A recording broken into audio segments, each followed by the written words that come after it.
clashes from these teams. High kill games. Among the clans. Yes, high kill games, but I mean, we still, the interesting thing right now, we still have a Wan and a Fanny open right now. Two of the, I feel like probably two of the most dangerous characters for both of these teams. Where are you going to go and what do you leave open? Because that's the problem when you come into this. From such an even game at the last, I do see like the adjustment from these bans, and there goes the Wan ban. Can't let Wan walk. You know, just having the crossbow of Tang to be able to wipe out a full team, it's very hard to deal with, especially with these two teams who like to fight it out, and just the intensity of their clashes. You cannot let that one walk. But Xavier is still an available pick. Will they try and take him over on the side of Nighthorde, as they do have first pick? Yeah, that's going to be interesting to see, but we do see the Franco coming out. Are we going to have an answer for it? Are we going to have our own type of offense or harassment for it? Like I said, like you do say, we do have the Xavier out there. We do usually, oh no, we do see R has picked up that Wan, a very comfortable pick for R.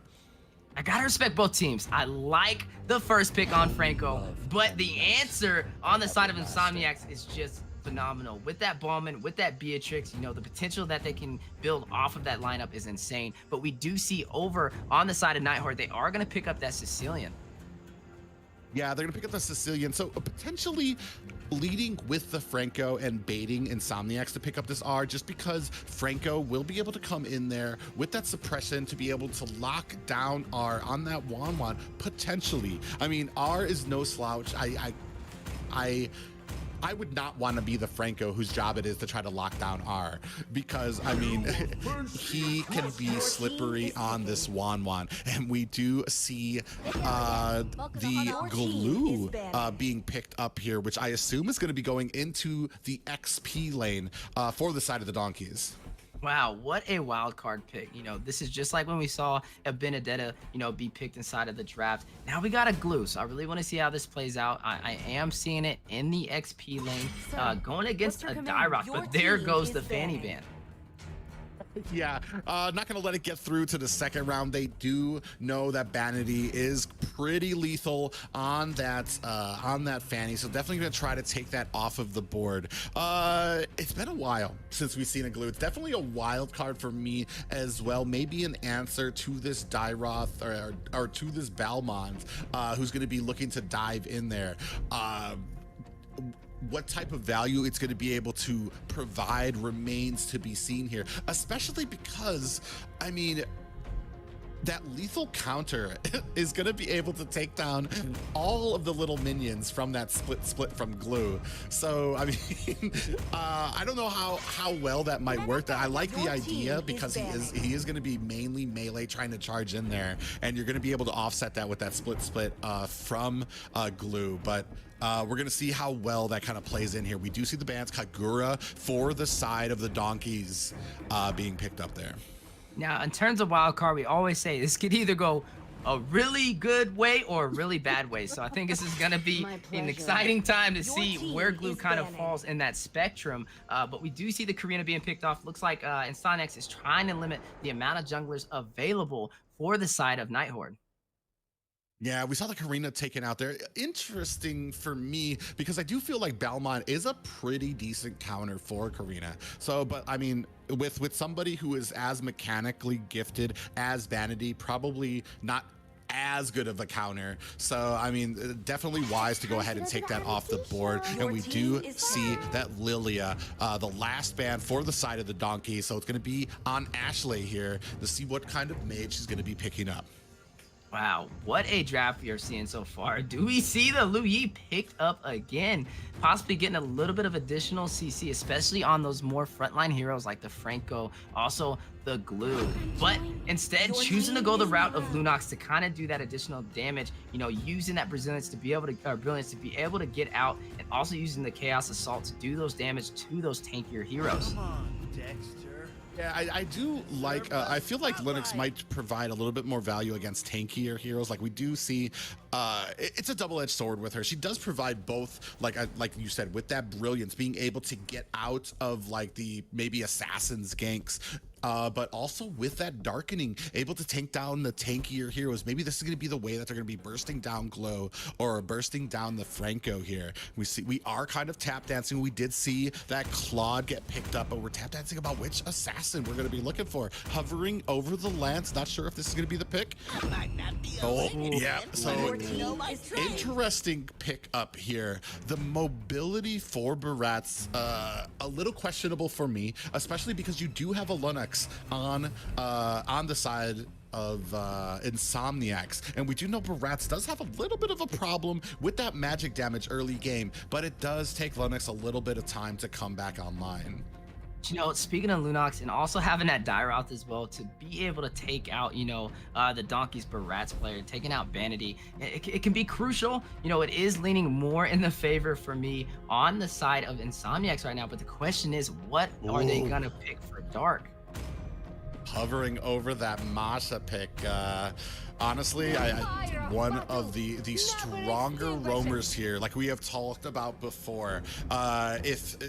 For an equal amount of harassment provided by the Masha that we do see also from the Franco. So a good roaming pickup here, and I feel neither of these junglers is going to be able to rest in their jungle at all. What a game. We are going to see, this is best 2 out of 3. So I'm very excited to see both of these teams have a very high intensity gameplay. They like to take these early clashes. They like to have these high kill games. And seeing that Masha kind of walk, it's interesting. It's a very high band hero, and allowing that and last picking it, seems like we are going to see a bloodbath. We are. I can't tell you right now, Weezy. I'm not sure I'm ready for another match like the last one. Gotta take a breath here, but we are gonna go ahead and start and get right into it. It is the Donkeys versus Insomniacs. Game 2. The Donkeys need this victory to stay in for this best of 3. Now, I gotta say, between these two teams, it was very hard to decide who really had the upper advantage in the last game. So I think they both rotate very well, but we do see the heavy invasion over by the Masha. Yeah, this is what we were talking about with Dark and all the harassment that he can provide in there, and definitely able to provide, and definitely able to kind of keep Delarky busy here, and still, I mean, not afraid, gets hooked right back to almost full health is Dark right there. And that's why a lot of people fear the Masha, and allowing it to slide might be fatal. This might be what Insomniac needs to get the sweep over on the Donkeys. Yeah, it's going to come down to the value that you're getting out of your Franco and your Masha, the hooks, the suppressions here. We do see Dino having a rough go at it up the top lane here against Galaxy here. We do see, especially in the early game for these two teams, they like to fight it out. But right now, it's looking like they're just getting their farm, rotating when needed. But we do see, Dark with the heavy aggression. Yeah, kind of coming in there, giving time for Ashley to come in with a little bit of damage of their own. Shinya is going to go ahead and try to get out of the way. Are not able to kind of collect on it right now. Is going to have to disengage and pick up that lane. But at mid, oh my God, up at top, we do see the Dyroth deep inside the tower. Is going to go ahead and disengage as Vanity comes up to provide a little bit of support. Wow, what a play over by Dyroth. Galaxy trying to, cut off the minions in that lane, get additional farm so he can get that Abysm Strike. He is currently level 4. We do see Turtle spawning in as well. Yeah, Turtle is spawning right now. They are going to go ahead and start on it as Dark is going to go ahead and zone out Vanity. A great aggressive play. Turtle is going to go over to the side of Insomniacs, and a hook does land onto Dark. Dotaino's welcome does not land. Vanity in a little bit of trouble here as Ashley able to land the damage onto it. Delarky's going to have to disengage here, and unfortunately, Yeho in a good position to steal up this purple. Split comes out, and Yeho's going to try to get away there. Oh, we do see it land. He's going to try to get Yeho into a bad position here. It is dangerously low, but a little bit of cover provided by Galaxy, as unfortunately Dino's gonna have to disengage. Oh, Shinya gets picked up by R, and a great play by them. Dark does come in with that thunderclap onto Mage 1 trick, is gonna disengage there. A great amount of aggression, and things slightly moving in a good position for Insomniacs. Yeah, we do see a little bit of a gold lead up by almost 2,000 for Insomniacs. They did get the nice and early kills as well, leading by 2. But if you look in terms of items, we do see Ballman going with that Guardian Helmet, getting the Molten Essence as well, to help him inside of that jungle. But, over on the other side, Claude working his way up for that Demon Hunter sword to do the damage needed to be able to take out the beefier heroes such as Ballman and the Masha. Yeah, working on that BOD is R right now. We do have the Lord coming up in about 42 seconds, so both teams a little bit jockeying for position. Dino Galaxy Dino not able to kind of stop these cuts by the side of Galaxy here on this Dyroth. Looks like, Insomniacs is trying to close this game. They are not allowing the donkeys to kind of breathe. Their heavy clash going on.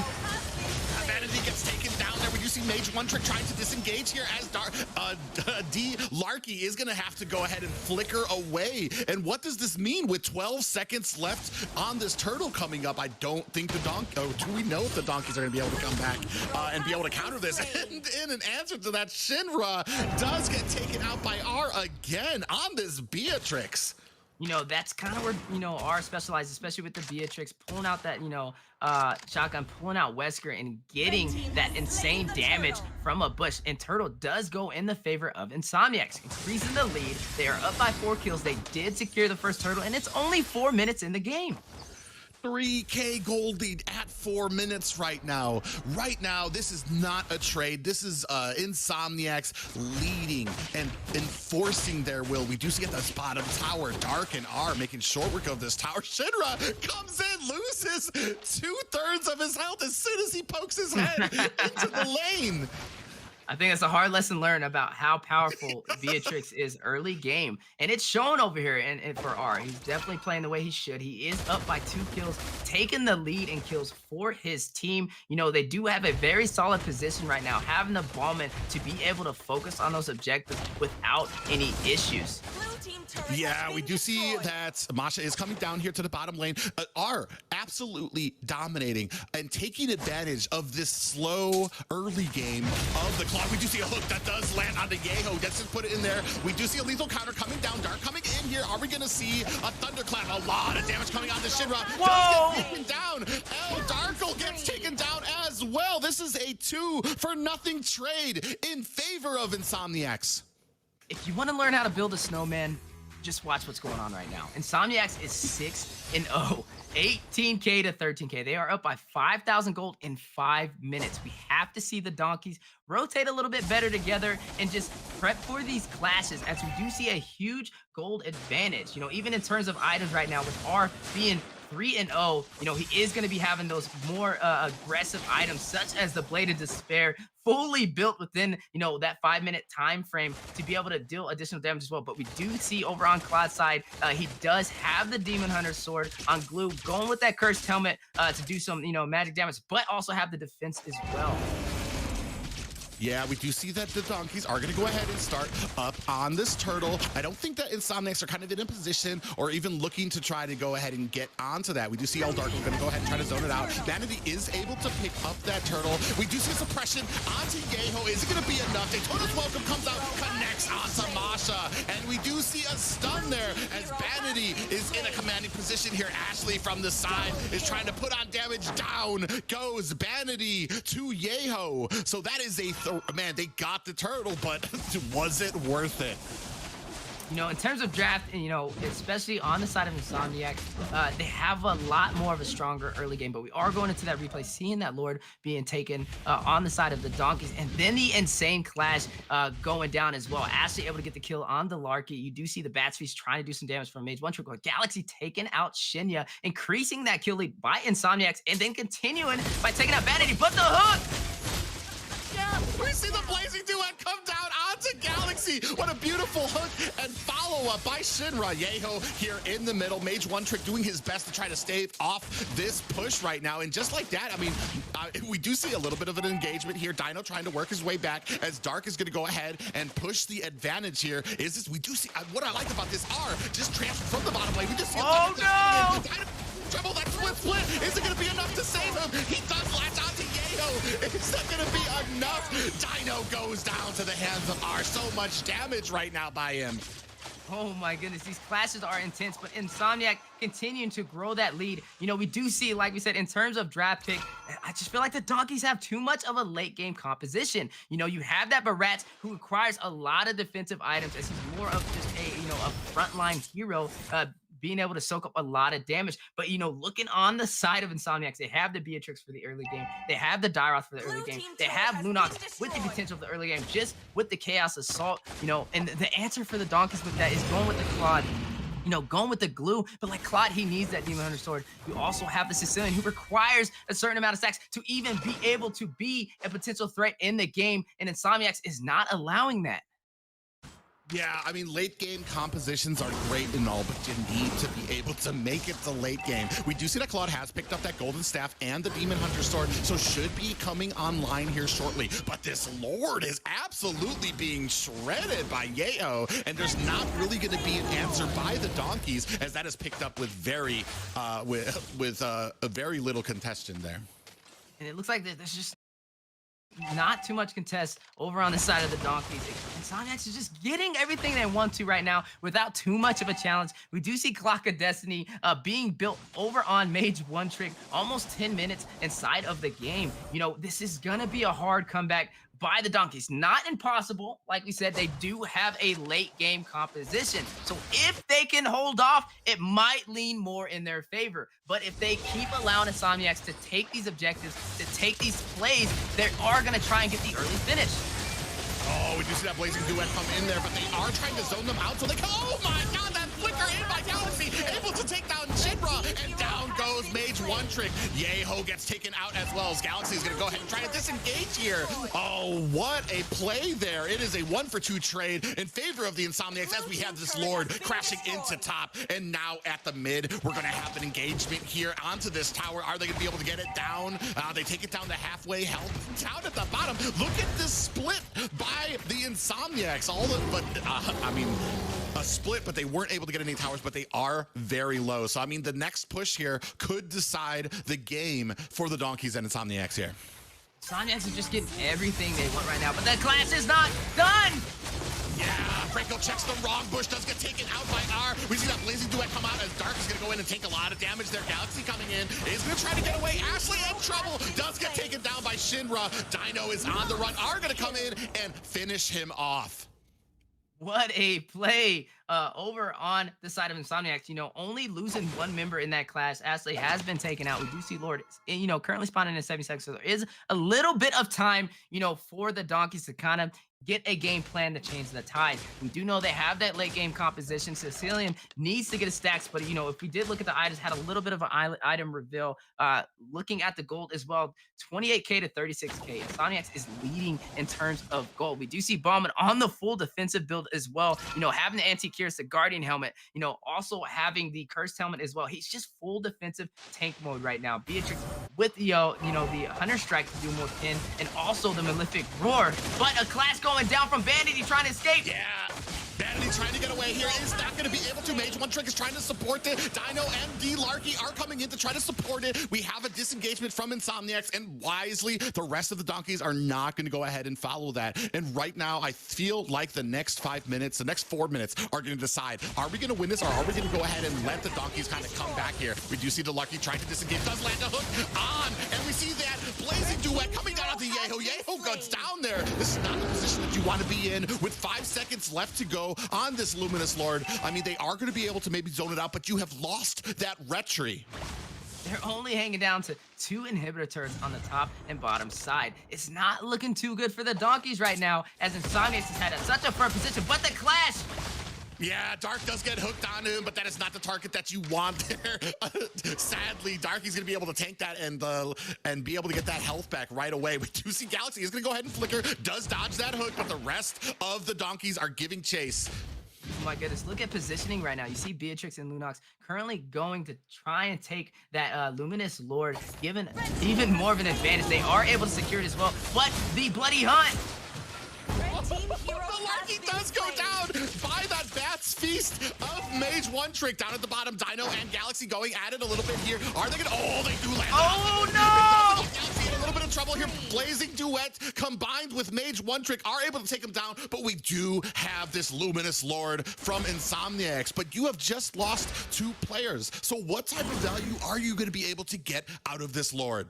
You know, they are standing on 2 inhibitor turrets with that top side barely hanging on by a thread, but they are more on the defensive position. We got to see the donkeys play a little bit tighter together as they are, you know, barely hanging in there. And we see the heavy aggression by Insomniacs and a class over on the bottom side. Yeah, great split by the rest of the Insomniacs here. Ashley's gonna go ahead and disengage as Yeho's coming down with this, the Luminous Lord at mid. And we do see R able to take down, is gonna be coming in here, is able to take down that tower as we are left to 1 inhibitor here with like a sneeze of health left. Are the minions gonna be able to take it out? Oh my goodness, they have really nothing to defend their base now. Look at the health of that last inhibitor turret over on the side of the donkeys. Just look at R right now, 6-0 in 1. Ashley 2-1 in 6. Galaxy 5-2 in 2. You know, not really too many heavy hitters on the side of the donkeys right now. You know, with the leading in terms of kills, that KDA being Mage One Trick, but the class possibly in the mid lane. Daytona's welcome on the Dark does land, and he does get stunned out. We do see that last inhibitor going down there. Suppression landed on Yeho. Is this the target that you wanted? Yeho's going to be able to get away as Shinra goes down. They are pushing. Is this going to be the end of it for the donkeys? Insomniacs enforcing their will right now. 1 more. Oh, Dino goes down as well. We are left to 2 more players on the side of donkeys. The minions coming in, and the rest of Insomniacs charging into the tower. Oh, is this going to be the end? Core taking down the half health, 10% now, and that is game. We're gonna see Insomniacs moving on to the top 16. Victory! Woo! Another 2-0 game. It's just been 2-0, 2-0, 2-0. But I gotta give it to both sides.